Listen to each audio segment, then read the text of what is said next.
Bienvenidos a La Otra Realidad. El tema de hoy es comprometido. Puede herir susceptibilidades e incluso escandalizar a más de uno. Sin embargo, no es nuestra intención. Vamos a ocuparnos de Jesús. Lo haremos desde la perspectiva histórica, desde la perspectiva social, incluso desde la perspectiva filosófica, pero no desde la religiosa. Lo mismo que Krishna, que Buda o que Quetzalcóatl, Jesús es ya un personaje universal, un arquetipo. Pero como ellos también fue un hombre, una persona de la que ignoramos casi todo. Lo que nos ha llegado sobre él, sobre su vida, es lo que figura en los evangelios, y estos tienen un carácter más piadoso que biográfico. De hecho, entre los 4 evangelistas hay contradicciones, hay lagunas, hay datos históricos que no corresponden con la realidad. Es decir, vamos a ocuparnos del hombre, dejando aparte su supuesta divinidad, que ese es un tema de fe y no de raciocinio. Como es habitual, antes de entrar en el coloquio, vamos a ver la primera parte de un documental que hemos preparado para hoy.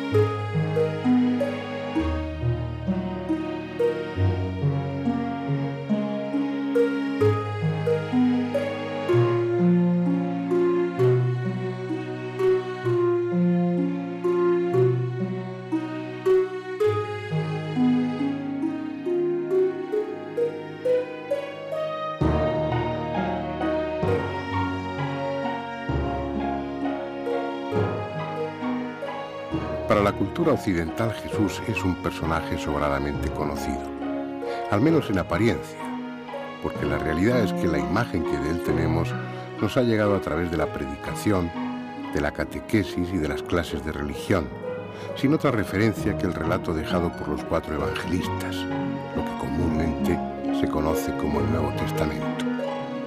Esa imagen habitual está construida sobre una serie de tópicos que podrían resumirse en el siguiente esquema. Jesús nació en Belén de Judá a finales del reinado de Herodes el Grande. Como sus padres, era de la estirpe de David, aunque fue concebido de forma milagrosa.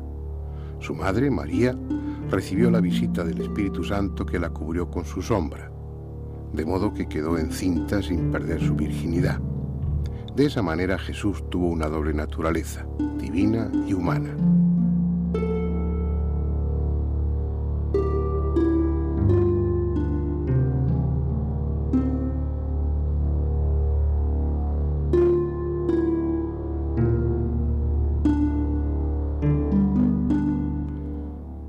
Tras muchos años de silencio y sin una actividad conocida, fue bautizado en este río, el Jordán, por Juan el Bautista.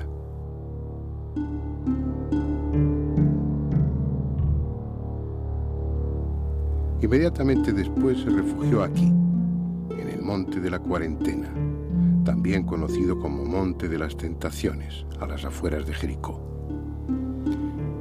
Es el lugar que sirvió de escenario a uno de los momentos clave en la vida de Jesús. Solo, sin otra compañía que la de las fieras y la de los ángeles, metafóricamente sus instintos y su espiritualidad, alcanzó el grado de evolución necesario para trascender su condición humana, lo que simbólicamente se manifiesta venciendo las tentaciones del demonio y asumir su compromiso como redentor. Tras ese periodo de ayuno y meditación abandonó este paraje para iniciar lo que se ha dado en llamar su vida pública, dirigiéndose a Cafarnaún, donde comenzó a predicar la inminente llegada del reino de Dios.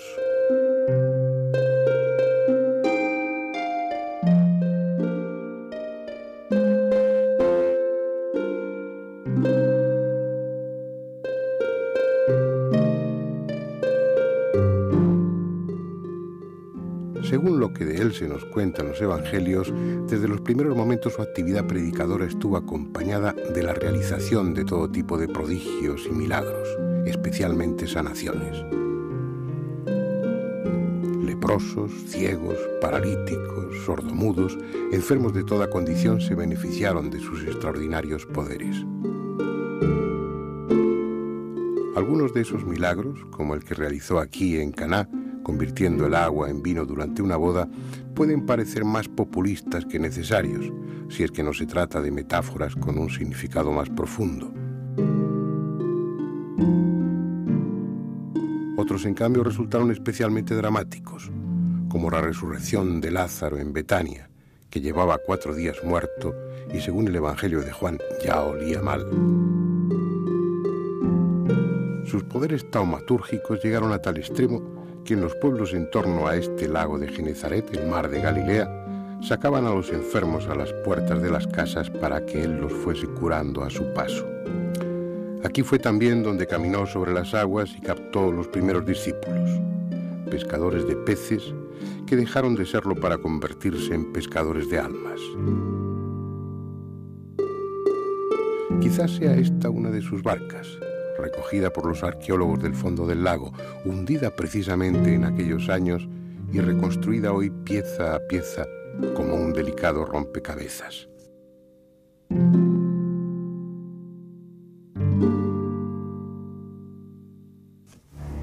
Ese esquema de vida aprendido en escuelas y catequesis nos habla también de su entrada triunfal en Jerusalén, conmemorada cada año en el Domingo de Ramos por centenares de peregrinos que recorren la ciudad en procesión.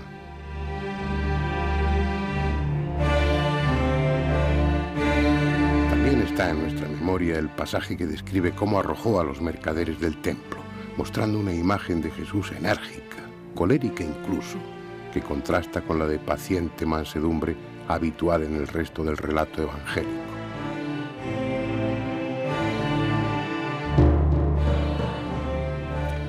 Ese mismo esquema, innumerables veces repetido y por todos aceptado, nos dice que aun siendo el Mesías que el pueblo esperaba, su mensaje resultó tan distinto y desestabilizador para las jerarquías judías que éstas intrigaron hasta conseguir que las autoridades romanas lo detuvieran.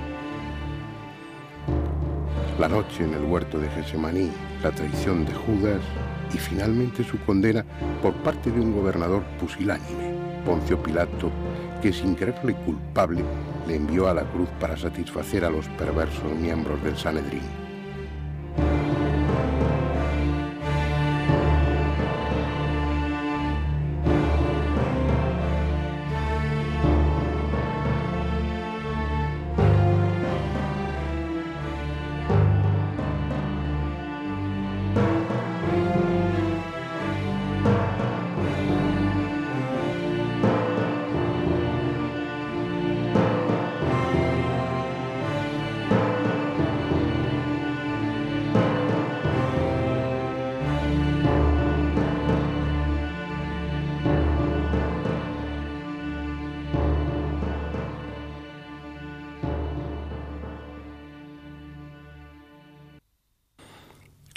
Sin embargo, no todo acabó ahí. Jesús resucitó, confirmó a la iglesia que había fundado en vida para que continuase su obra y ascendió a los cielos, no sin antes prometer que vendría de nuevo al final de los tiempos para juzgar a los vivos y a los muertos. Esa es, en síntesis, la idea que comúnmente se tiene de Jesús y la que aceptan sin crítica los creyentes. Sin embargo, desde el punto de vista histórico y atendiendo a la realidad de los hechos y no a su aspecto religioso, la figura de Jesús es en gran medida una incógnita. Incluso ha habido numerosos autores que desde finales del siglo XVIII hasta bien entrado el XX han negado que existiera realmente. Hoy en día los más críticos admiten que sería casi imposible justificar la existencia del cristianismo sin aceptar al tiempo la de Cristo, por mucho que su figura y su vida hayan sido moldeadas en base a leyendas y a conveniencias teológicas. Pero aún dando por seguro que Jesús vivió y murió en Israel hace unos 2000 años, lo cierto es que no tenemos otros documentos que los redactados por sus seguidores y recogidos en el Nuevo Testamento. En los rollos del Mar Muerto no se menciona a Jesús en ningún momento. En los textos del judaísmo posterior a su muerte se le cita de forma insultante y tendenciosa, como un blasfemo que negó la ley de Moisés y sin añadir apenas nada más. Por su parte, los historiadores de la época no hablan de Jesús y solo hacen referencia a los cristianos. Hay que esperar hasta el siglo II para leer algo un poco más concreto. Una alusión de Tácito en sus anales que no va más allá de una frase en la que, tras referirse a los cristianos, dice que el nombre les viene de Cristo, que sufrió la pena de muerte durante el reinado de Tiberio. Así pues, el medio que tenemos para acceder al Jesús histórico son los escritos canónicos, los evangelios considerados sagrados por las iglesias cristianas. Aunque se trate de literatura piadosa, obviamente no objetiva y adaptada a fines ejemplarizantes, son los textos que más se acercan cronológicamente a la vida de Jesús. Los 4 evangelistas, Marcos, Mateo, Lucas y Juan, no conocieron personalmente al Nazareno y escribieron a partir de la tradición oral. Cada uno por su cuenta recibieron un legado a base de anécdotas, relatos fragmentados, con frecuencia contradictorios, y en ocasiones poco más que frases sueltas. Con esa información tuvieron que elaborar una historia coherente, sin duda verídica en lo sustancial, y ordenarla cronológicamente, situándola en el marco histórico y geográfico supuestamente correcto. Como veremos después, una tarea semejante no puede estar exenta de errores. Los evangelios no coinciden en muchos puntos, a veces significativamente, y sus relatos adolecen de inexactitudes históricas, omisiones y distorsiones de los hechos, a tal punto que en ocasiones parecen estarse refiriendo a personajes diferentes.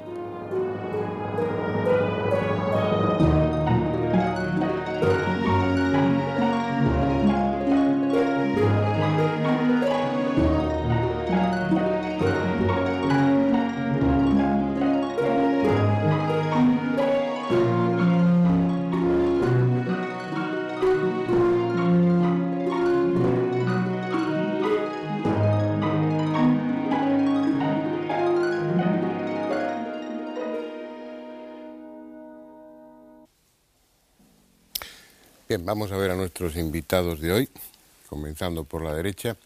Antonio Piñero, que ya le conocen, ya ha estado en otra ocasión en este coloquio. Él es catedrático de Lengua y Literatura del Cristianismo Primitivo por la Universidad Complutense. En la universidad. En la Universidad Complutense. Yo me había aprendido lo de la filología neotestamentaria y no me lo dejas decir nunca, que eras catedrático es que no lo entiende la gente, aunque es verdad. Bueno, es una de tus especialidades, el cristianismo, tus libros, bueno, has escrito muchos, pero sobre el origen del cristianismo tienes uno, otros sobre las fuentes del cristianismo, otros sobre el propio Jesús, dedicado fundamentalmente a los evangelios apócrifos, y pienso que vas a aportar mucha materia para este coloquio. La veremos. Muy bien. Bueno. Espero. Jorge Manuel Rodríguez, que también has estado con nosotros cuando estuvimos hablando de la Sábana Santa. Efectivamente. Él es vicepresidente primero del Centro Español de Sindonología, además de profesor de Derecho Civil en la Universidad de Valencia. O sea que al estar en el Centro de Sindonología y ocupar un cargo como el tuyo, la figura de Jesús también te tiene que ser muy familiar, supongo. Claro, ¿no? efectivamente, aunque no es nuestro objetivo directo, pero la verdad es que el interés por la figura de quien se supone que es el que está en la Sábana Santa, lógicamente es algo connatural. Como yo decía en la introducción, aquí no vamos a tocar, o lo menos posible, el aspecto religioso, sino que vamos a ocuparnos del aspecto humano, del aspecto social, del aspecto histórico. Y bueno, lo de la Sábana Santa no contradice para nada lo que aquí vayamos a exponer. Salvador Freixedo, ya casi, no voy a repetir lo mismo que he dicho en tantas otras intervenciones de él, es súper conocido, especialista en estas cuestiones, con multitud de libros, y que además, bueno, en este caso concreto, pues nos ayuda el que él sea teólogo, el que haya sido jesuita durante 30 años, y bueno, la figura de Jesús pues también es más que conocida para él, ¿no? Así es. Sí. dediqué mi vida, fíjate, 30 años más o menos primero a aprender quién era ese personaje y después a predicarlo. Bien. Honestamente. Bueno, me parece bien. Andrés Averasturi, que... ¿Y qué decir de mí? Nada. Porque una semana más aquí estamos. Casi ya no digas nada. Afortunadamente para nosotros. Y que no se te ocurra faltar ni una sola. Aquí estaré. Yo no sé cuáles son tus creencias, pero la figura de Jesús supongo que también ha despertado tu interés. Claro. El mío también. Bien, desde el punto de vista religioso, esta sociedad nuestra está muy familiarizada con la figura de Jesús, ha formado parte de nuestra educación en el colegio, en nuestro ambiente social, pero a pesar de todo hay muchos aspectos de Jesús que son desconocidos, fundamentalmente porque los evangelios no se escribieron durante la vida de Jesús, sino que se escribieron después, y porque además hay contradicciones entre ellos.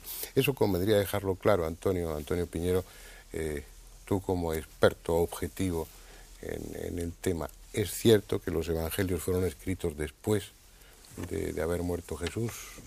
Ciertamente, el primer evangelio del que podemos decir que es un todo completo, una especie de semibiografía del personaje, es el evangelio de Marcos, y ese está escrito en torno al 70.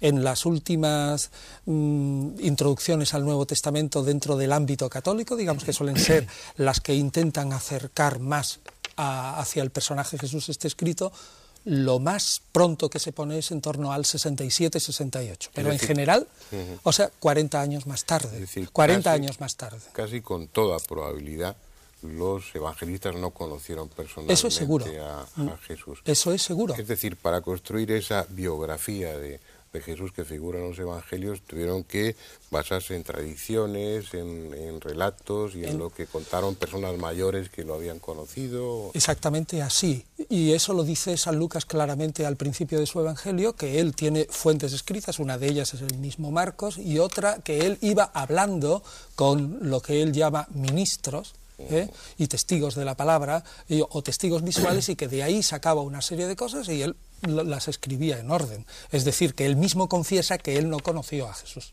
Eso lo dice claramente. Y respecto a Marcos se puede decir que no es un testigo presencial. Primero, ya lo dice la tradición de la Iglesia, que ese Marcos, que es una tradición dudosa, pero sí se puede sacar de ella una idea, y es que este Marco en todo caso era discípulo de Pedro, pero no de Jesús directamente. Además es un individuo que comete errores graves, Marcos, en la geografía de Palestina. Por lo tanto, no se puede sospechar razonablemente que un individuo que anduvo por Jesús dando vueltas por toda Palestina iba a equivocarse de una manera tan radical, ¿no? Entonces se ve claramente, simplemente por su conocimiento de la geografía, que no es un testigo directo. Ya. Y bueno, lo que también parece claro, parece obvio, es que esa biografía de Jesús que figura en los evangelios es un soporte que no importa demasiado si es real o no, por lo que cuenta en los evangelios. Lo que es importante es la enseñanza, el mensaje, claro. Y colocar todo eso en torno a una persona, o dando a esa persona como fuente de ese mensaje y situando a esa persona dentro de un contexto geográfico e histórico, eso ya es el segundo papel de los evangelios. El fundamental es transmitir un mensaje. Bueno, vamos a entrar en el coloquio, que no quiero que lo monopolicemos entre tú y yo. ¿Por dónde lo enfocamos? A mí me gustaría poner una cuádruple visión del personaje. Y 4 puntos de vista. El primer punto de vista yo le llamaría el punto de vista de Kriveliov, un ruso, que escribió todo un libro y reunió todos los testimonios. La posición del ruso: Cristo no existió, ¿verdad? Y hay mucha gente que cree que no existió físicamente. Y no solo él, sino que en la teología, para mí, teología es sinónimo de mitología. Pero hubo, por ejemplo, Bullmann es uno de los... Eso lo dices tú, que eres teólogo. Sí, no, es que yo no creo ya en eso. Y me gusta el tema. Yo, después de que me salieron los jesuitas, entonces cuando realmente empecé a profundizar en la teología, pero ya sin aquel arnés que tenía antes. Pero para hacer una breve mi intervención, Bullmann, por ejemplo, entre la teología protestante es uno de los más avanzados. Y llega a decir esto, que no es muy importante si Cristo existió o no existió, lo importante es la fe en Cristo. Y lo siguieron Schweitzer y gente de valer, lo cual para mí es un disparate tremendo. Bueno, segundo, la segunda podía ser lo que dice la posición de Antonio Piñero. ¿Qué dice Antonio Piñero? Lo dirá él, ¿verdad? Y si lo digo mal, que lo diga. Cristo fue un ser normal, nació normalmente, y luego la tradición, los biógrafos, la devoción y los siglos le fueron echando encima cosas y lo convirtieron en lo que es. Tercera posición, la de la Santa Madre Iglesia Católica, que dice lo que dice. Cristo nació de siempre, Dios, hijo de Virgen, y desde de toda la eternidad, y parecía parte de una Trinidad, etcétera, etcétera. Todo lo que sabemos, la teología de la cual yo me imbuí. Y por último, yo quiero poner una cosa muy personal, que no es que lo diga yo, sino que lo he descubierto muy tarde. Es el Cristo budista. El cristianismo es un budismo occidentalizado, porque yo por muchos años no, porque siempre me lo echaron para nada. Me recuerdo el padre Henri de Lubac, era un jesuita muy famoso, y dijo, nada más sugirió, que había cierta influencia en el Antiguo Testamento, había cierta influencia budista, ¿verdad? Y apuntó algo incluso en el Nuevo Testamento. Un buen día el profesor de, no sé, de teología, por supuesto, de una de las muchas disciplinas dentro de la teología, nos dijo, el padre Lubac ha sido retirado de la biblioteca. Y lo silenció completamente A nosotros nos lo retiraron, lo silenciaron, y Lubac estuvo por mucho tiempo. ¿Por qué dijo eso? Pero ahora, modernamente, me he dado cuenta de que realmente el cristianismo es un budismo occidentalizado. Y Cristo era un personaje prácticamente que trajo el budismo acá, el primitivo cristianismo, el de las actas de Tomás y por ahí. Después ya, estoy contigo, le empezaron a echar encima cosas y lo convirtieron en todo lo que lo han convertido. Eso es mi visión de los cuatro Cristos que hay. Sigo pensando, sí, que es un personaje no normal. No, Cristo vino preparado como vinieron otros, como vino Krishna, que fue otro señor, le guste a la gente o no le guste, como vino, no al principio, sino al mismo Mahoma, etcétera, como vino Buda, como vino Nanak, a quien no conoce nadie, pero fue todo un señor que hay cientos de seguidores, como vino Mahavira, etcétera, etcétera, etcétera. No, pero vamos a ver, Salvador, lo que yo creo que no es correcto desde el punto de vista histórico que tú digas que Jesús trajo el budismo a Palestina. Eso es desconocer un poco, o desconocer cuál es el ambiente. Yo te puedo dar pruebas. ¿Cuál es el ambiente de Palestina en el siglo I? ¿Y cuál es el ambiente de la India? Pero ¿Tú lo conocías? El ambiente de la India lo conocemos por los escritos que nos ha legado la India, y el ambiente de Palestina lo conocemos por los escritos que nos ha legado la Palestina del siglo I. Jesús se encuadra muchísimo mejor como un rabino galileo, con todas las connotaciones que tiene un rabino galileo del momento. Y las similitudes con el budismo son las similitudes esenciales que tienen unas religiones con otras, porque responden a sentimientos que son, o a exigencias que son humanas, que son exactamente iguales en la India, donde nace el budismo, que en Palestina.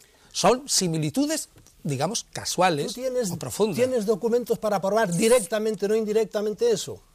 Lo que no tienes ningún solo documento. Y en cambio yo tengo muchísimos documentos que hasta ahora la Iglesia los ha ignorado totalmente. ¿Qué documentos hay para probar? Hace muy pocos años. Pero vamos a ver, ¿cómo vas a probar con documentos la relación causa-efecto de que uno copia del otro y que trae una doctrina de aquí y la pasa a Palestina? Poniendo una columna, por ejemplo, del Dhammapada al lado de las bienaventuranzas. Y dice, ¿pero quién copió a quién? Y va siguiendo. Pues esto es Buda, 5 siglos antes de Cristo. Y esto está aquí. Pues el eso es lo que tiene muchas cosas. Pues eso es lo que te digo. Lo que te digo, que eso pertenece al impulso esencial de todas las religiones. Hombre, que por eso se parecen. Es esencial, pero cuando lo tienes escritito aquí y lo bueno lo tienes escrito aquí, no solo una cosa, son muchísimas cosas. Pero es que ahí entran en el juego, Salvador, otros elementos, como yo he leído en los trabajos de Antonio. Y bueno, es el papel del gnosticismo dentro de la génesis del cristianismo, y el adorno, el ropaje o la vestidura que da a ese mensaje, y a través del gnosticismo sí hay o puede haber. El gnosticismo es verdaderamente precristiano, esto sí que no le gusta mucho aceptarlo a la Iglesia, y que sí influye a la hora de repensar ese personaje al momento mismo de su muerte. Pues de una forma muy sintética para nuestros espectadores y para mí mismo. ¿Qué es la gnosis? ¿No? ¿Qué es la gnosis? La gnosis es un conocimiento religioso elevado, reservado a una élite. Y lo que afirma es que el ser humano tiene dos partes, una material y otra espiritual. La única que vale es la espiritual, que es una centella divina que ha caído de arriba y que aquí está presa en la materia. Viene un ser superior que le envía la divinidad con la misión de rescatar esa centella divina y llevarla al sitio de donde procede. Realmente este es el esquema gnóstico y es el esquema que se emplea para hablar luego de la misión de Jesús como redentor. ¿Y el gnosticismo como filosofía, como religión, es anterior al cristianismo? No podemos probarlo con estrictos textos, porque no tenemos textos gnósticos precristianos, pero sí motivos precristianos, de tal modo que sí que podemos rastrear. Y el gnosticismo, efectivamente, también es lo esencial del impulso religioso humano, y en eso coincide también en parte con el budismo. Por eso ya te digo, no basta con que tú pongas un texto aquí y otro aquí para probar que este copió del otro. Claro. Simplemente se dan pero es que te voy a fundamentos. decir más cosas, hombre. No es eso solo. O sea que Jesús, en mi opinión, no copia nada de Buda, sino sí que responde a unas interrogantes religiosas que se dan en la India y se dan también en Palestina. Primera cosa, ¿tú crees que Jesucristo vivió en la India algún tiempo? No. Bueno, nunca pues jamás. yo te doy los documentos. Ahora, lo que pasa ¿Pero es qué que documentos no si son del siglo XVIII? ¿Quién? No, esos documentos. No, mira, si quieres te cuento la historia. Notovich fue un ruso. Lo conozco. No, eso. Ustedes me dan No cuatro evangelios que se escribieron no se sabe cuándo, y yo muy bien, yo los admito. Y resulta que como nos los tuvieron muy tapados, pues no sabíamos nada de ellos hasta que vino este individuo, fue y descubrió un día por chiripa que le hablaban de su Isa, el santo Isa, en Ladakh, al norte de la India. Entonces empezó y sacó unos documentos, publicó un libro, La vida oculta de Jesús. Fue tremendo lo que le cayó encima. Eso es sumamente inverosímil. Pero espérate, hombre, déjame acabar. Que le cayera de todo encima, ¿no? Bueno, entonces resulta que hubo un gran periodista, se fue hasta allá y no encontró nada absolutamente. Pero amigo mío, por lo menos 5, 6, 7, 8 años, Abhedananda, que era un gran señor oriental, pero muy colado en las universidades norteamericanas, se fue para allá, ya hablando el tibetano, porque él era hindú, y empezó a descubrir una cantidad tremenda de documentos. Y el gran Rerich es un individuo que fue un genio, y si no lo conoces de él, pues entérate quién fue. Primero fue un gran pintor, pero además era antropólogo, arqueólogo, etcétera, etcétera. Era un gran señor ruso que tuvo que sufrir mucho con la revolución, etcétera. Se fue para allá y encontró y escribió muchísimo de él, y tiene 2 libros con documentos copiados. Resulta que aquel señor, al periodista, fue demasiado atropellado y no lo dejaron entrar los lamas. Pero cuando llegó Rerich, y cuando llegó Abhedananda, y cuando llegó la Clarence, una gran dama, y ahí están todos los documentos que los han tenido totalmente tapados. Y tú haces ahora mismo que hace la ciencia con los ovnis. No quiero saber de eso. No, lee los documentos. Ya los he leído.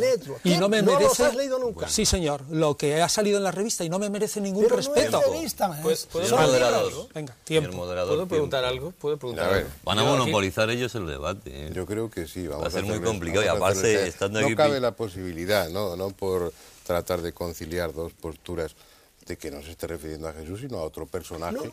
Hay un poeta en que dice, y tú Isa, oh Cristo, dice, porque son muchos los textos, que hay muchísimos, y le llama Isa y Cristo. Le llamaban de 2 maneras, le llamaban el santo Isa, porque Cristo fue a los 12 años cuando desapareció, desde allí hasta los 29 estuvo viviendo, y te dicen por dónde anduvo.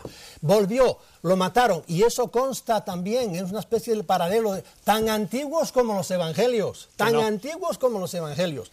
Y entonces volvió a vivir con su madre. Está la tumba de Cristo está en el Rosabal, así la puedes ver rodeada en un gran cementerio musulmán. Y la tumba de Murré, que es su madre, María, está en otro sitio, hoy defendida por... ¿A ti no te interesa ¿Sabes nada lo que te digo, Salvador? Es que me gustaría... Yo tengo formación jurídica, entonces me gustaría saber eso que prueba. Es decir, porque aquí no se llaman igual. ¿Qué es exactamente lo que dicen estos textos? Hombre. O sea, quería hacer una pregunta, ¿eh? Sí. Es decir, exactamente eso, pues si yo tuviera que ser juez, que en fin, es una cosa que tiene más que ver con mi profesión, y me plantearan una serie de documentos, yo me gustaría saber exactamente qué dicen, porque claro, decir que hay documentos que dicen cosas me parece muy bien, pero concretamente, ¿qué? No, pero entérate tú, porque yo no te voy a traer los documentos aquí. No, pero el público no tiene por qué saber eso. Yo por muchos años me taparon esos documentos hasta que me metí en ellos. El problema está en que esos documentos no aportan nada a la intelección, a comprender mejor a Jesús. Totalmente, no aportan porque nada. Si no los conoces, ¿cómo me estás diciendo eso? Todas las predicaciones de Cristo, ahí están, y ahí es donde te digo, pero mira, si las entendemos es lo muy que vemos bien... luego en el Evangelio, y esto es la doctrina budista. No. Lo que pasa es que estáis hablando de cosas que, bueno, como ambos sois especialistas y y tenéis una formación completa e información muy completa sobre el tema, los demás nos estamos enterando casi de nada. Yo creo que vamos a dejar un poco ese terreno y darle la palabra a Andrés. Antonio, la figura de Cristo, que también se ha dicho que sí existió, sí no existió, eso ya parece demostrado que sí existió, etcétera. Es que es absurdo desde el punto de vista histórico negarla, porque nos plantea a los historiadores 1000 problemas si no hubiera existido. Basta ese argumento. Es decir, eso lo tenemos claro.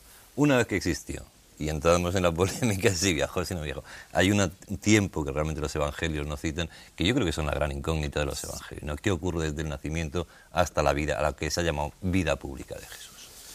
Pues no lo citan porque como ese personaje, como decía antes, y lo ha transmitido bien mi posición, ese era un rabino, por decirlo de alguna manera, de Galilea, como otros tantos. Y por lo tanto, hasta que no empezó su vida pública, no causó la más mínima sensación. Evidente. Y por lo tanto, es que no hizo nada.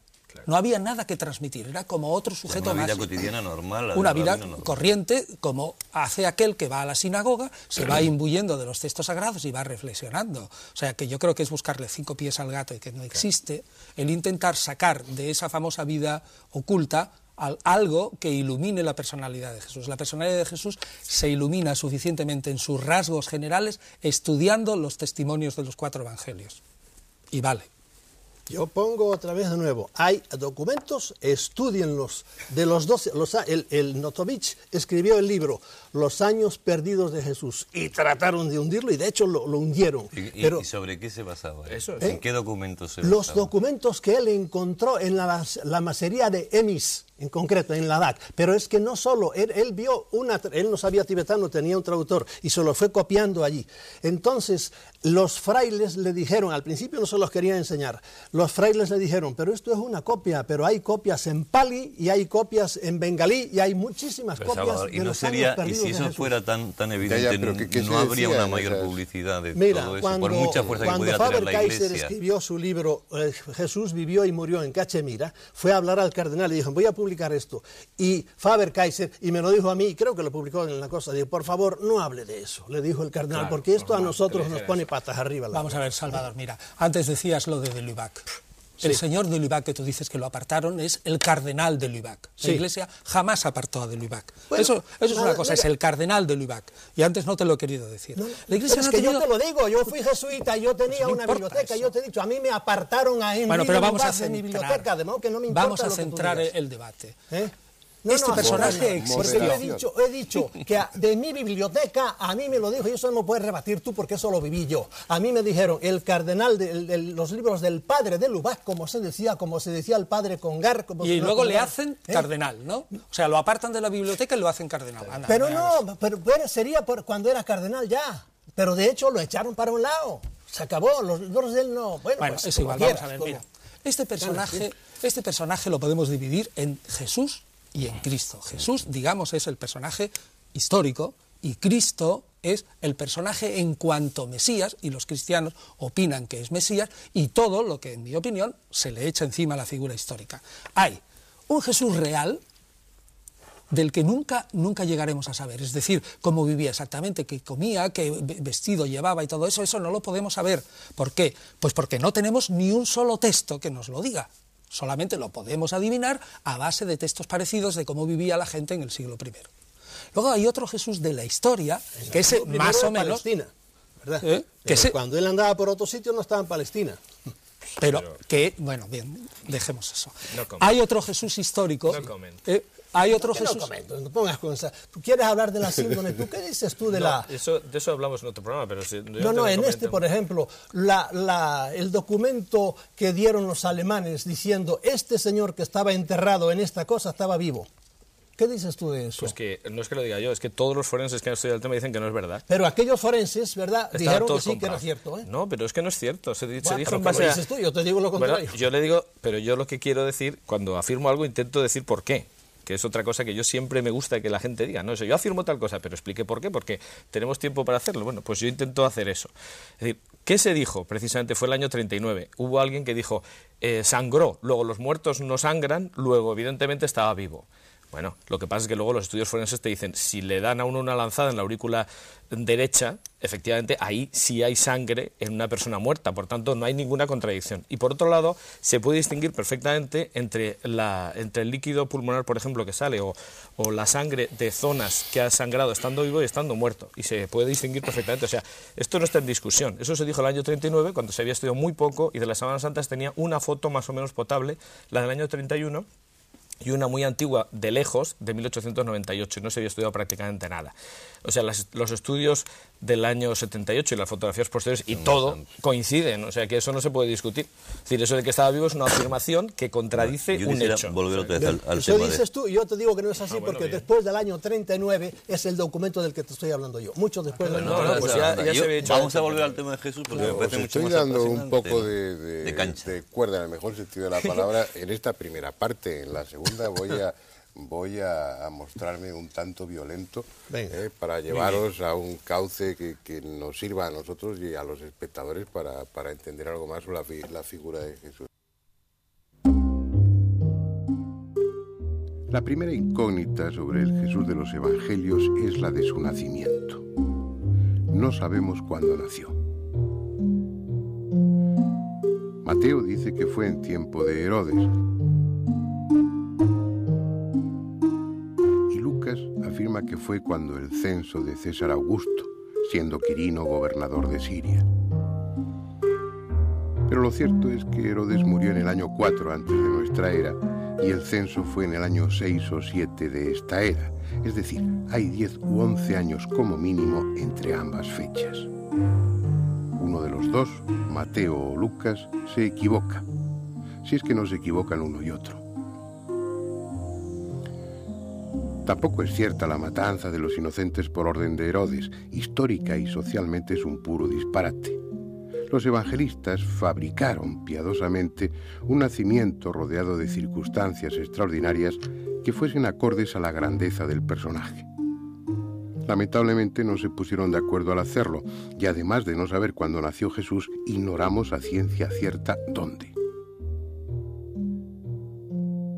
Mateo y Lucas dicen que en Belén, en tanto que Marcos y Juan sostienen que en Nazaret. Los peregrinos que acuden a Belén convencidos de que van a orar en el lugar donde nació Jesús, en la gruta que hay en la iglesia de la Natividad, se equivocan casi con toda seguridad. La tradición más sólida señala a Nazaret, tal como se dice en los evangelios de Marcos y de Juan. En todo momento Jesús es nombrado como Jesús de Nazaret y no como Jesús de Belén. Incluso en sus inicios, los primeros cristianos son conocidos como la secta de los nazarenos. La realidad es que Mateo y Lucas se inventaron lo de Belén para que la figura de Jesús se adaptase a la profecía que anunciaba la llegada del Mesías y que éste nacería en Belén de la estirpe de David. Consecuentemente, Mateo y Lucas también se inventaron una genealogía de Jesús que le hiciese descender del rey David. Pero como cada uno lo hizo por su cuenta, tenemos dos árboles genealógicos de Jesús que no coinciden y son imposibles de combinar entre sí. Aunque la virginidad de María es dogma de fe para los católicos, tampoco los evangelistas coinciden en ese punto. Mateo y Lucas lo afirman, en tanto que Marcos y Juan no lo mencionan. A cambio, en varios pasajes se hace referencia a Jesús como hijo de José de Nazaret o simplemente como hijo de José. Incluso Mateo y Marcos aluden con toda naturalidad a los hermanos de Jesús, citando hasta sus nombres: Santiago, José, Simón y Judas. Fue solo a partir del siglo II, ya asentado el dogma de la virginidad, cuando en los evangelios apócrifos se justifica el tema diciendo que esos hermanos procedían de un matrimonio anterior de José. Tampoco históricamente la cuestión importa demasiado. Era práctica habitual en el pasado atribuir a los héroes y personajes relevantes un nacimiento virginal. Así se hizo con Buda, con Alejandro Magno, con Ciro el rey de Persia, con Apolonio de Tiana. Incluso a los dioses precolombinos, como al azteca Huitzilopochtli, se les asignó un nacimiento igualmente virginal. La única deducción lógica es que su nacimiento, lo mismo que su infancia y juventud, son una pura especulación redactada bastantes años después de su muerte, cuando el cristianismo empezaba a tomar cuerpo. Los pocos datos relativamente fiables son los que corresponden a su vida pública y aún así están sazonados convenientemente para mejor ajustarlos a la doctrina que sus seguidores construyeron en torno a su figura. Por ejemplo, cuando inicia su misterio en Cafarnaún, lo hace anunciando la inminente llegada del reino de Dios. Esa urgencia en su mensaje, ese aviso de algo que está a punto de suceder, es indiscutible incluso para los exégetas católicos. Os aseguro que todo se cumplirá antes de que pase esta generación, se recoge textualmente en el Evangelio de Mateo. Se ha cumplido el plazo, el reino de Dios está cerca, anuncia en el Evangelio de Marcos. Está refiriéndose al final del mundo, al comienzo casi inmediato del anunciado por los profetas reino de Dios. ¿Qué sentido tenía entonces fundar una iglesia para continuar su obra? Su predicación es clara, hay que dejarlo todo, posesiones, trabajo, familia, porque ya no hay tiempo. Es ese el aspecto más peligroso de su mensaje para el poder establecido. El anuncio de una teocracia, el retorno del Dios Yahvé para reinar sobre Israel implicaba el fin del poder romano, el fin de las instituciones, el final de cualquier autoridad humana o material. Además, ese mensaje no surgía como algo aislado, era uno más dentro del ambiente de agitación que se vivía en Galilea. La ocupación de Roma no era solo la ocupación del país, era por encima de todo la usurpación de un poder y unos atributos que correspondían a Dios, el único rey lícito de Israel. Los movimientos de liberación de carácter más radical, como los de Yehudá ben Ezequías o Juan de Giscala, procedían también de Galilea. La campaña liderada por Jesús se inició en el momento políticamente más inoportuno. Tampoco se trataba de un movimiento puramente espiritual, en él había inevitables connotaciones políticas y también nacionalistas. La universalidad que se le ha querido dar a su mensaje poco tiene que ver con lo que en los propios evangelios se recoge. Es el mensaje de un israelita dirigido a los israelitas en el seno de las tradiciones y creencias religiosas de ese pueblo. Quizás resulte inadecuado para los creyentes, pero al margen de la fe es lo que la lectura desapasionada de los evangelios refleja y lo que, por otra parte, resulta históricamente lógico.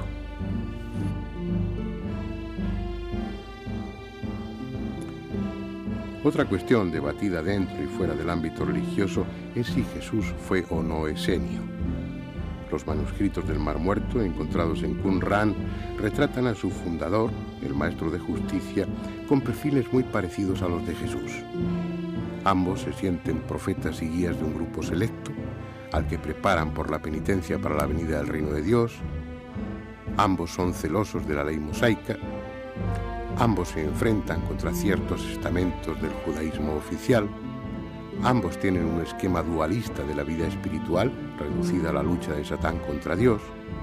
Ambos sostienen que el fin del mundo es inmediato. Sin embargo, al final de su vida Jesús modificó su orientación inicial, ocupándose más del fondo, de lo esencial, y dando menos importancia a los detalles rituales y a los preceptos. Tal vez tuvo contactos e influencias esenias, pero si perteneció a la secta, debió retirarse de ella. Respecto a su muerte, todo parece señalar que, en contra de lo que se sugiere en los evangelios, debe atribuirse a los romanos y no a los líderes judíos. El papel mesiánico asumido por Jesús, sobre todo en su última etapa, le colocó inmediatamente en la posición de enemigo de Roma y, como tal, como revolucionario mesiánico, fue condenado a muerte. El que esa decisión favoreciera los intereses de los saduceos, que se beneficiaban de su posición de intermediarios entre el pueblo y el imperio, no quiere decir que fueran ellos los promotores de tal condena. A la postre, Aunque sólidamente argumentadas por filólogos e historiadores, estas interpretaciones aquí expuestas no resuelven plenamente el enigma. Tan solo aportan una visión diferente, más acorde a las circunstancias políticas y sociales que vivió Jesús, pero también incompleta. No es posible ya saber cómo era, cómo sentía o cómo pensaba. Y acaso no importe. Su papel como arquetipo, como modelo para muchos, hace siglos que trascendió al personaje humano.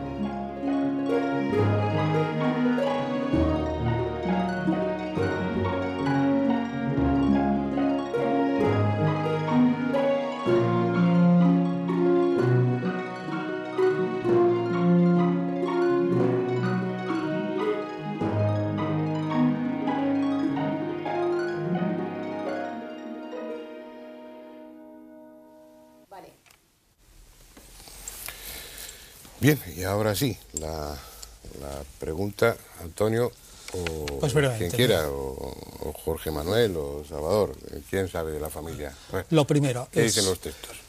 Marcos y Juan les importa o aparentemente no demuestran ningún interés por la virginidad perpetua de María. Claramente tampoco ni Mateo ni Lucas. Los evangelios hablan espontáneamente de los hermanos de Jesús y dan los nombres. Es absolutamente raro que evangelios escritos en griego empleen continuamente la palabra hermano y si fueron primos, como se dice, jamás empleen las palabras primo. Una llamada que hay siempre que se habla de este tema, y algunos nos ha ocurrido en radio, siempre hay 50 llamadas de personas que dicen en griego la palabra hermano se utiliza para todos los que amigos, los que formaban parte del grupo y tal. Eso no es verdad tampoco. Y más concretamente a los hermanos e hijos de hermanos, en hebreo. En hebreo sí hay un texto, pero ese, vamos a suponer que la gente tenga razón de que el sentido hermano tiene un sentido amplio, pero el máximo argumento es que la Iglesia primitiva no se preocupó en absoluto nada de la virginidad absoluta hasta en torno al 150, y no todos. Tenemos en el 200 y pico testimonios de Tertuliano, incluso casi de Orígenes, que lo único que les importa es demostrar o afirmar que Jesús tiene un nacimiento espectacular y sobrenatural. Lo que hiciera la Virgen después no le importó nada a la Iglesia primitiva. Eso es un dogma, digamos, que se va formando lentamente y que hasta el siglo IV de una manera no aparece claro. Por lo tanto, digamos, lo más espontáneo es entender los textos y admitir que los primeros cristianos creían que Jesús había sido concebido milagrosamente, pero que una vez que el héroe, que es Jesús, no los hermanos, María siguió su vida con su marido tan tranquilamente. Esa es, digamos, la intelección normal, y es, por otra parte, la intelección de todos los exegetas protestantes y de algunos católicos. No obstante, aquí el problema está en que a veces, efectivamente, lo que dice Antonio es razonable, pero no obstante hay algún argumento ajeno precisamente a la filología que puede ser interesante, y es que, por ejemplo, yo esto lo he oído alguna vez y también me parece razonable, y es que si Jesús en la cruz entrega a su madre a un amigo, eso es una irregularidad absoluta dentro de lo que es la costumbre hebrea, porque si hubiera tenido otro hermano, se hubiera quedado con sus hermanos, se acabó. Por otro lado, es verdad, como dice muy bien Antonio, y eso sabe mucho mejor que yo, y por eso yo ya sabía lo que iba a decir, que efectivamente en griego la palabra hermano no tiene vuelta de hoja, es hermano. Es hermano. Ahora bien, lo que ocurre es que en el contexto en el que se dice todo esto, no se distingue entre hermanos y primos, entre otras cosas porque hermanos y hijos de hermanos son hermanos también. Sí, pero vamos a ver, cuando están continuamente diciendo, ahí está tu madre y tus hermanos, claro, parece absurdo que continuamente quieran referirse a primos. Sí, si tomamos literalmente el texto, habría que seguir leyendo. Y entonces dice Jesús, pero realmente mi madre y mis hermanos son los que hacen mi voluntad y los que la siguen y tal. O sea, quiero decir que si tomamos literalmente lo que dice, resulta que es que tiene muchísimos más hermanos o muchos menos, nunca se sabe. Quiero decir que hay que encontrar la cosa en su contexto. No he dicho que no sea razonable, he dicho que me parece muy bien, pero que tampoco se puede dar como definitivo. ¿Eso lo aceptamos? No existe ningún argumento definitivo para admitir que Jesús tuvo hermanos, pero mi argumento fundamental es que la Iglesia primitiva no le preocupaba. No le preocupó en absoluto y que aceptó tranquilamente que tuviera otros. ¿Tuvo hijos? Yo no lo sé. ¿Aparece en algún texto algo que puede indicar que sí los tuvo o que no los tuvo? Ninguno. Ni aparece ningún texto que sí la estaba tradición no es que no los tuvo. Sí. No, claro. Y es normal. Yo opino personalmente que ese personaje probablemente fue un personaje casado, quizás viudo, y que después se dedicó totalmente a proclamar la venida del reino de Dios, y el fin del mundo inmediato y la instauración de una nueva sociedad. Antes de entrar en como ha dicho muy bien, es una afirmación. Pero Sí, no, él lo ha dicho, pero lo afirma. no hay textos Pero para... un momentito, si hemos elegido este tema propio para el coloquio, no quería decir para debate, pero... Es que es inevitable. Es un tema que, bueno, que mueve sentimientos. Es precisamente porque es una figura poco conocida desde un punto de vista histórico, biográfico, y con muchas lagunas en lo que se refiere, tantas que bueno, que se suscitaba en la primera parte, pues otra interpretación, otros textos en los que se alude pues a un viaje a la India donde se habla de eso. No quiero que entremos en el tema. Lo que sí quiero preguntarte, Salvador, por ejemplo, tú decías que bueno, la virginidad de María en un principio no importaba demasiado. La virginidad total, la virginidad post-partum, después del parto. La previa sí importó. La previa sí. Sí. ¿Eso desde el principio o se decide en algún concilio, en uno de los primeros concilios? Hombre, la virginidad absoluta de María tarda muchos siglos en definirse. Yo creo que lo que le importa al cristianismo primitivo es decir, este Jesús que es nuestro Redentor tiene un nacimiento no normal respecto a los otros. Lo demás, fuera. Ese es el tema, es lo que le quería pasar a Salvador. Esto no es una excepción, es decir, multitud de personajes religiosos, y ni siquiera religiosos, como Apolonio de Tiana y como el propio Alejandro Magno, se les atribuye enseguida, como pasó con Buda, como pasó con Huitzilopochtli, como pasó con personajes de panteones religiosos de todo el mundo, se les atribuye inmediatamente una concepción virginal. ¿Por qué ese empeño en... responde a una realidad, a algún recuerdo, o desde un punto de vista psicológico es necesario imaginar que ese prohombre o que ese superhombre o que esa figura no ha nacido por vía normal? ¿Por qué ese empeño? Bueno, los por qué son siempre muy difíciles de contestar. Estoy de acuerdo con Piñero, por lo menos en algo. Ya era hora. Los documentos orientales también hablan de Jesús que tuvo hijo ninguno y que estuvo casado nunca. Yo me apoyo a mis pobrecitos, pero algún día a ver si te puedo mandar alguna copia. La virginidad de María yo la he encontrado ya en los símbolos primeros, ¿no? Nació de María Virgen, en el primer símbolo, hasta me parece que se llama de Jerusalén o por ahí, y en el Nicea está ya, se le llama Virgen, ¿verdad? Estoy también de acuerdo contigo en que lo que vino después ya les interesó menos, pero bueno. Ahora, el nacer virgen es una cosa curiosísima, porque yo he publicado una lista de no sé cuántos que todos nacen de madre virgen, y lo curioso es que en Oriente ya cuando se desata la imaginación, cómo nacen a uno de los dioses orientales, no sé si fue a Salivajana o a quién, porque hay alrededor de unos 40 personajes parecidos a Cristo, fueron redentores, etcétera, de los cuales aquí no tenemos ni idea. A uno le nació su hijo, a la madre de él, nació aquí del sobaco. No sé a quién fue de ellos, pero de los bastante conocidos. A otro le nació a su padre del muslo, lo cual ya es rizar el rizo por ahí. ¿Por qué realmente quieren hacer nacer de una manera? Porque yo no sé, hay algo con el sexo, yo siempre digo, la raza humana está mal fabricada.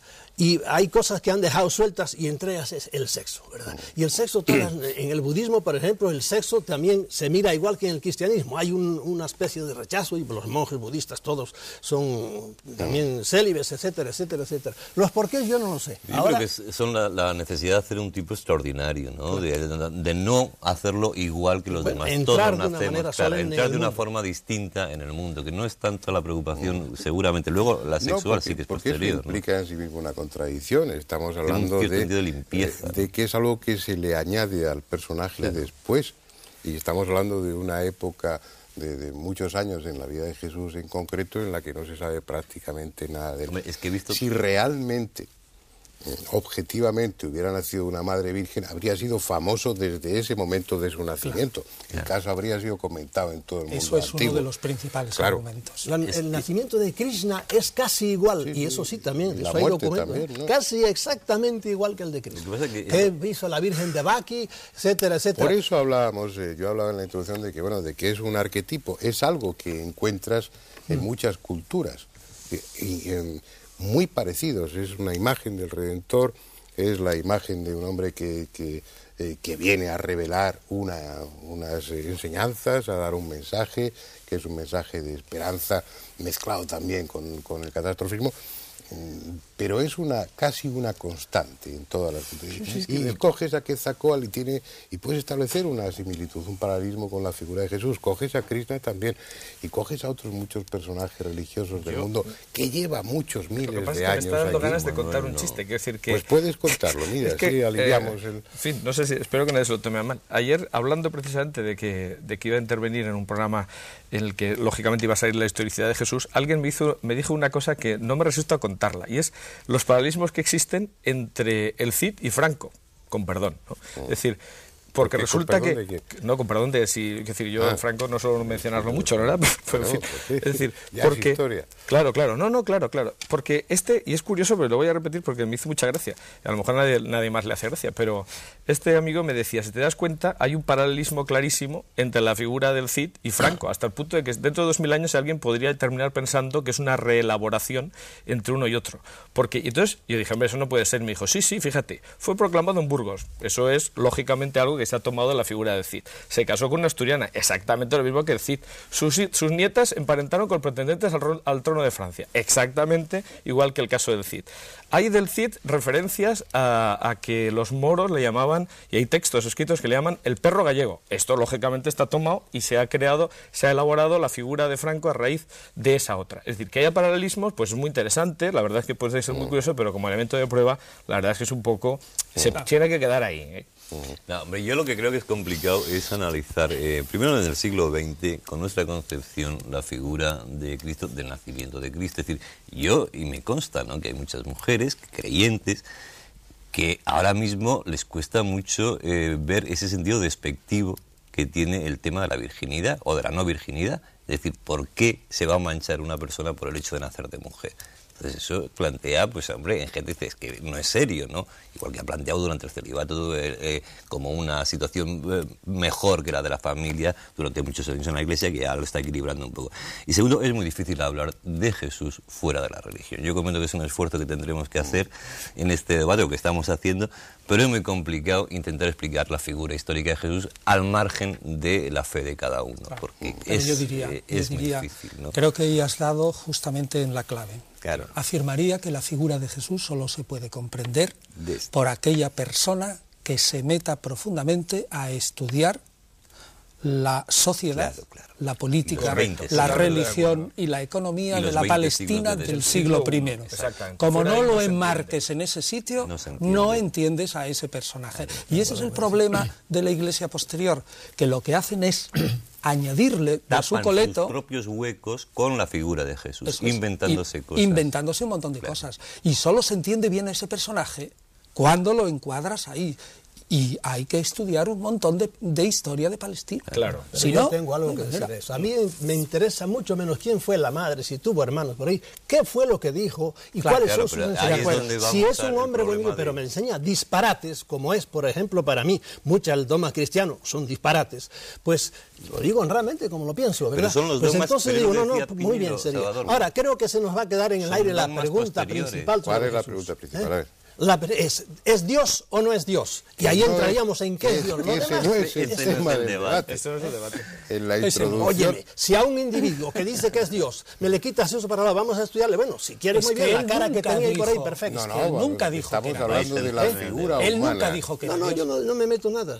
Perfecto, en eso estaré de acuerdo contigo. Nunca lo dijo. Bueno, lo que pasa es que, según los textos evangélicos, lo condenaron por algo parecido, porque realmente fue por blasfemia, ¿no? La lectura de los textos evangélicos hay que hacerlo a un nivel y a otro nivel. Una lectura es esa.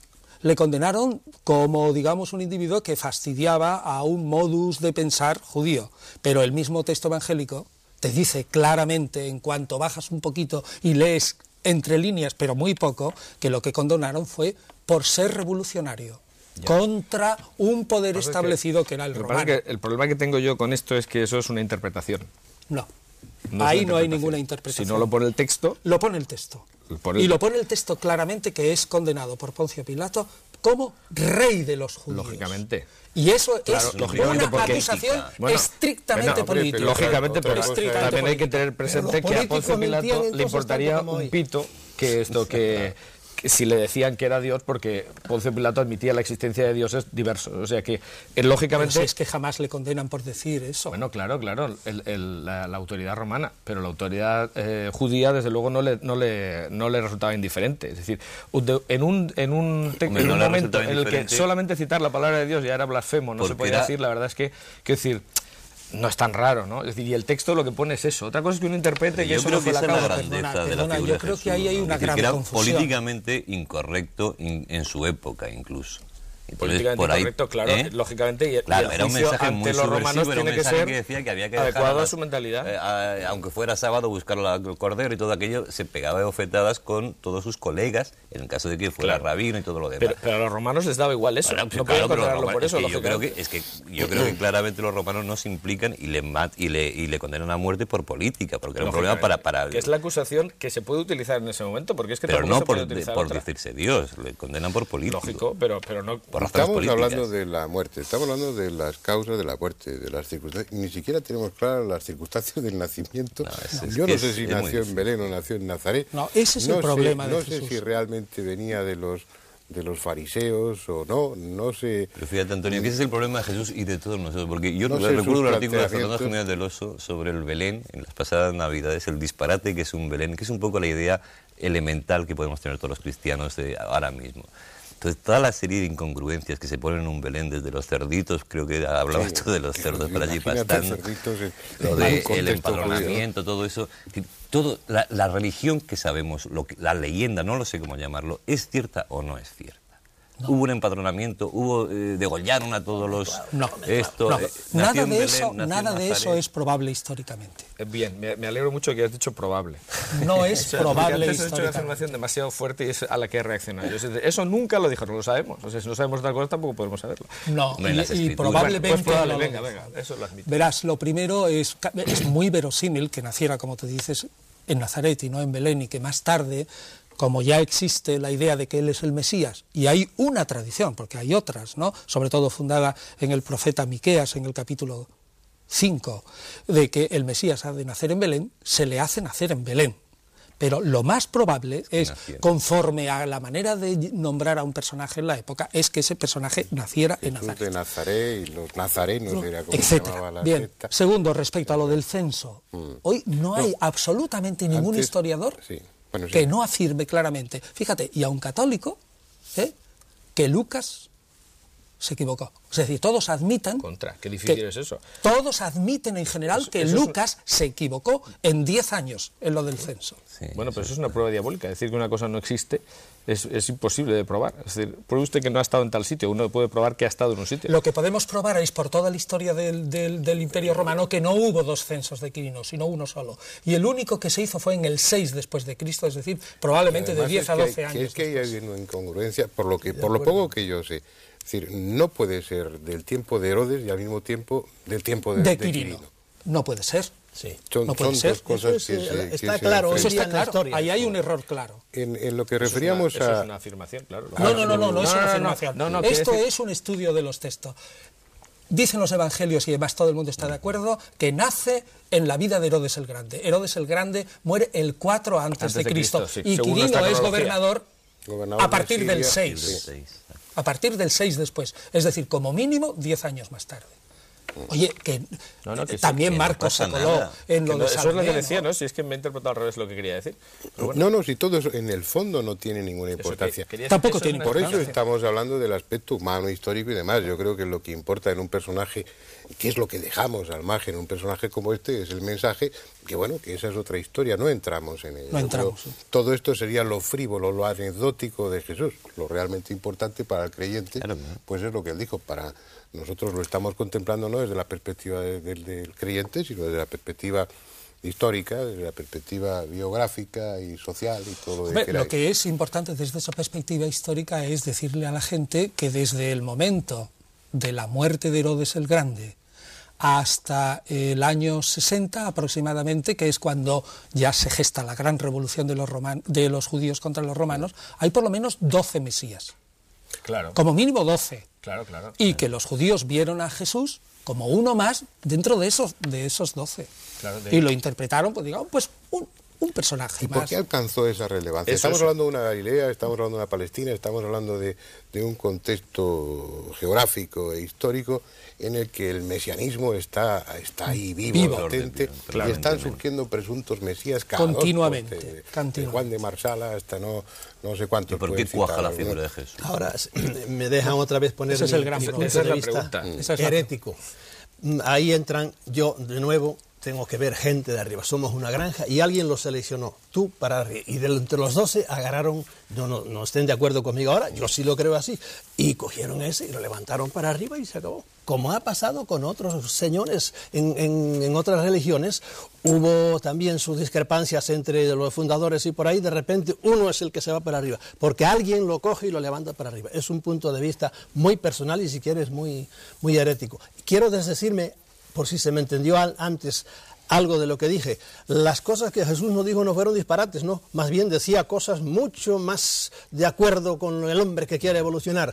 Disparates son los que después vino la Santa Madre Iglesia a echarle al dogma y a hacernos creer en cosas increíbles, ¿verdad? Eso sí son disparates, hacernos creer en infiernos eternos y cosas de esas, nada.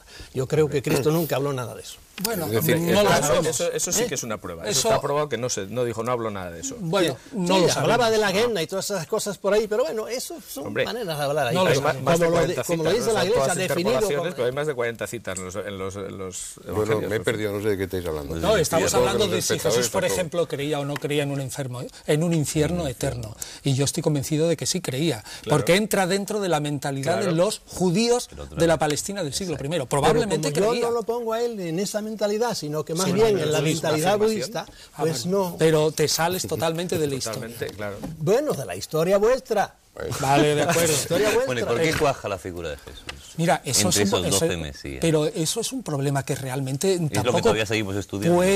puede dar la historia como tal una solución definitiva. Yo te podría decir diversas razones. Primero, cuaja porque uno de sus seguidores es un hombre genial, que es Pablo de Tarso, y es capaz de ofrecer, desjudaizar esa figura, presentarlo como un salvador universal y satisfacer las necesidades de redención de amplias masas del imperio.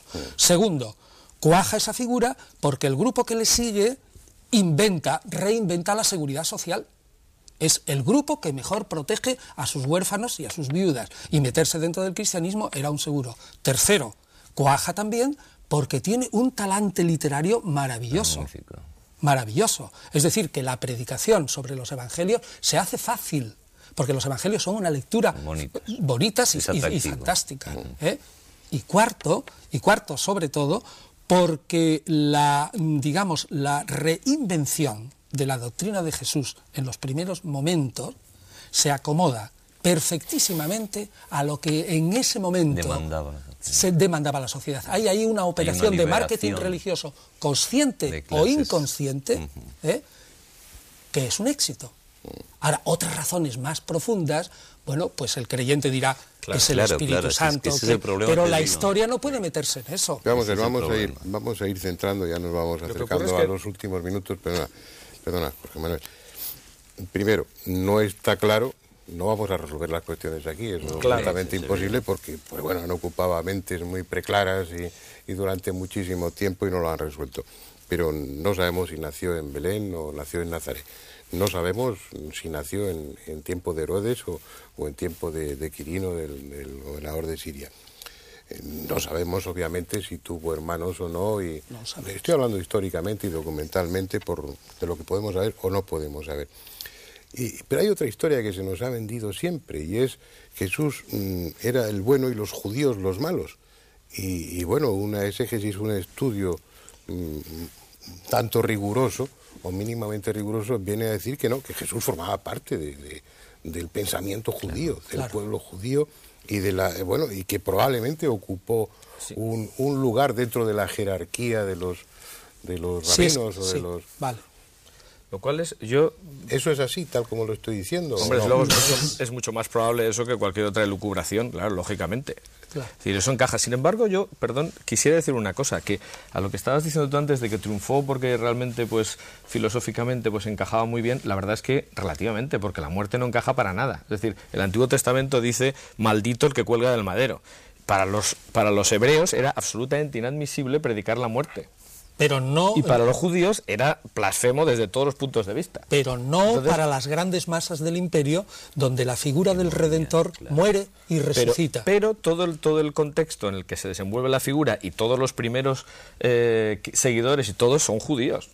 Es decir, tienen que hacer una especie de subversión absoluta de sus pensamientos para seguir esa figura, no es tan fácil. Hay otros mesías que se dan en ese tiempo que eran mucho más fáciles de seguir. Algunos tuvieron verdaderos éxitos, fueron declarados como Cristos, como mesías por los sumos sacerdotes, etcétera, etcétera. O sea, desde el punto de vista humano, tuvo mucho más éxito otros seguidores que además estaban en un contexto en el que efectivamente se esperaba el Mesías, porque la profecía de Daniel encajaba perfectamente en aquellas fechas, ¿no?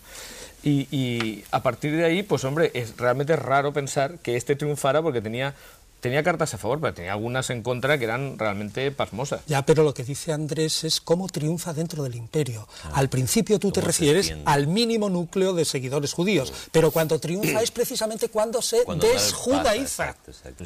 Precisamente cuando se desjudaiza. Pero era un problema del Antiguo Testamento. Claro, cuando se desjudaiza. Esa es la clave. Sí, si no digo que Yahvé no era exportable, por hablar en una terminología moderna, ya no era exportable, y sin embargo Jesús sí era absolutamente, la figura de Jesús sí, tú la desjudaizas. Le convino a Constantino, ¿no? Y echarlo para arriba. Lo que parece claro es que al margen del aspecto religioso, porque si es Dios, como piensan los creyentes, pues está todo justificado. Claro, sin duda. Claro. Pero desde fuera, desde la postura del no creyente, claro, pero tienen que haber sido muchas y diferentes las circunstancias que han influido para que un movimiento filosófico, religioso, espiritual haya prosperado. Pero que ha requerido, como hemos visto a lo largo del coloquio, que para su mantenimiento y engrandecimiento se hayan ido añadiendo elementos ficticios, piadosos, convenientes. Sí, pero hay poco tiempo, ¿eh? Es decir, lo que se refiere a los evangelios... No, ya, efectivamente. No, pero me refiero que en cuanto a los evangelios, una mitificación de una figura requiere, como dicen los propios estudiosos del tema, porque este tema huele un poco a naftalina. Es decir, donde surgen las críticas sobre la historicidad de Jesús fue precisamente a partir de los enciclopedistas franceses y después, a principios de este siglo, con Bullmann y compañía, en un ambiente alemán donde el nazismo era incapaz de admitir que Dios hubiera hecho judío, etcétera. Es decir, que esto es una cosa antigua. Ni siquiera lo discutimos aquí al inicio del debate, quedaba claro que representa más problemas el negar la historicidad de Jesús que admitirla, ¿no? Claro. Partimos de un acuerdo de que existió realmente como persona, ¿no? Evidente. Bien, vamos a terminar. Yo lo siento, como pasa siempre, el tema es muy sugestivo, es apasionado y bueno... Pues demuestra que efectivamente los que han estado investigando durante estos años no se han puesto de acuerdo en absoluto ninguno. Es decir, todas las teorías alternativas... Perdona, en las líneas generales sí. En las líneas generales cada vez existe un mayor consenso entre los con estudiosos. ello yo me voy despidiendo. Pero nada. Yo creo que el espectador entiende. Y bueno, yo creo que sí, que entenderán y que disfrutarán el apasionamiento, que supongo que ellos también lo han seguido con interés y con cierta pasión, porque es un tema que a todos dentro de esta cultura, dentro de esta sociedad nos afecta. Bueno, es un tema que queda ahí. Probablemente con el tiempo volvamos a otros aspectos de la figura de Jesús, porque insisto en que es realmente apasionante. Pero eso será en otra ocasión. Vamos a dejar el programa aquí. Hasta el próximo día.